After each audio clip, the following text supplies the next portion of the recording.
سے پہلے مدینہ کے باہر ایک طرف گئے، وہاں ایک مائی صاحبہ کے گھر آپ رضی اللہ تعالیٰ عنہ جھاڑو دے رہے ہیں۔ مائی صاحبہ حضرت ام ایمن رضی اللہ تعالیٰ عنہا ہیں، بڑی برگزیدہ خاتون، حضرت آمنہ رضی اللہ تعالیٰ عنہ کی خادمہ، کہہ دیں سبحان اللہ۔ حضور صلی اللہ علیہ وسلم بچپن میں اپنے والد حضرت عبداللہ کی قبر سے ہو کر اپنی والدہ اور حضرت ام ایمن رضی اللہ تعالیٰ عنہا کے ساتھ جب واپس جا رہے ہیں تو راستے میں والدہ ماجدہ رضی اللہ تعالیٰ عنہا کا انتقال ہو گیا۔ حضور کی عمر پاک اس وقت 6 سال اور ماں کی لاش سامنے پڑی ہے، کتنی بڑی آزمائش ہے۔ اس وقت دلاسا دینے والی خاتون حضرت ام ایمن رضی اللہ تعالیٰ عنہا ہے۔ حضرت ام ایمن رضی اللہ تعالیٰ عنہا حضور کو دلاسا دے رہی ہیں، پتہ نہیں ام ایمن کے دلاسا دینے کا انداز کیا ہوگا۔ حضور کی پوری زندگی کے گواہ مردوں میں حضرت ابوبکر صدیق ہیں اور عورتوں میں حضرت ام ایمن ہیں۔ یہ وہی ام ایمن ہیں، اب بڑھاپا ہے، آنکھوں کی بصارت موجود نہیں ہے۔ حضرت ابوبکر صدیق بحیثیت خلیفۃ المسلمین، کہہ دیں سبحان اللہ، کیا شان ہے خلیفہ کی۔ ان کے گھر میں جھاڑو دیتے ہیں۔ آپ غلام بیچ سکتے تھے، لونڈیاں بیچ سکتے تھے، لیکن حضرت ابوبکر صدیق مائی صاحبہ کے جھونپڑے میں جا کر جھاڑو خود دیتے ہیں، برتن خود صاف کرتے ہیں، کپڑے خود دھوتے ہیں، روٹی خود پکاتے ہیں، اس مائی صاحبہ کو کھلاتے ہیں۔ اس سے معلوم ہوا وہ خاتون کوئی عام خاتون نہیں تھی، کائنات کی عظیم خاتون تھی۔ ایمان سے آج ہم حضرت ابوبکر صدیق کا نام لیں تو سرور آ جاتا ہے، مزہ آ جاتا ہے، عید آ جاتی ہے۔ تو جس کے گھر آپ جھاڑو دیتے ہوں گے وہ خاتون کیسی ہوگی۔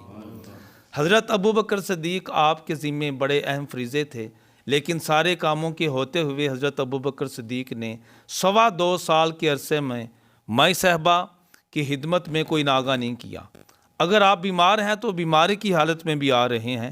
ایک دن حضرت ابوبکر صدیق صبح کی نماز سے پہلے جا رہے ہیں، معلوم ہوتا ہے آپ پہلے مائی صاحبہ کی خدمت میں جاتے تھے، بعد میں آ کر نماز پڑھاتے تھے۔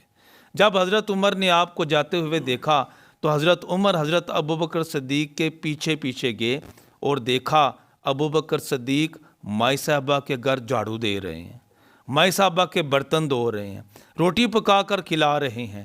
حضرت عمر نے سجدہ شکرانہ ادا کیا، شکر ہے کہ ابوبکر صدیق کی سنت کو میں نے دیکھ لیا ہے، ہو سکتا ہے مجھے بھی کبھی موقع نصیب ہو جائے۔ تھوڑے دنوں کے بعد حضرت ابوبکر صدیق کا وصال ہو گیا۔ حضرت عمر بھی اسی طرح مائی صاحبہ کی خدمت کے لیے حاضر ہوئے۔ مائی صاحبہ کو حضرت ابوبکر صدیق کے وصال کی خبر نہیں دی کہ مائی صاحبہ پریشان نہ ہو جائیں۔ حضرت عمر نے بھی اسی طرح جھاڑو دی، کہہ دیں سبحان اللہ، برتن دھوئے، روٹی پکائی۔ کھلانے کے لیے حضرت عمر نے جب پہلا لقمہ مائی صاحبہ کے منہ میں ڈالا تو مائی صاحبہ نے سرد آہ کھینچی، فرمایا قد ماتا ابا بکرین، ابوبکر صدیق وصال فرما گئے۔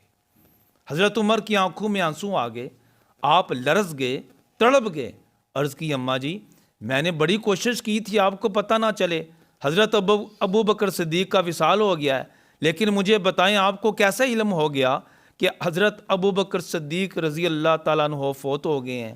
مائی صاحبہ نے فرمایا بیٹا ابوبکر صدیق نے 2.25 سال کے عرصہ میں کبھی ناغہ نہیں کیا، روز مجھے روٹی پکا کر کھلاتے، لیکن جب وہ کھلاتے تھے تو میرے منہ میں دانت نہیں، وہ اپنے منہ میں چبا کر مجھے کھلاتے تھے۔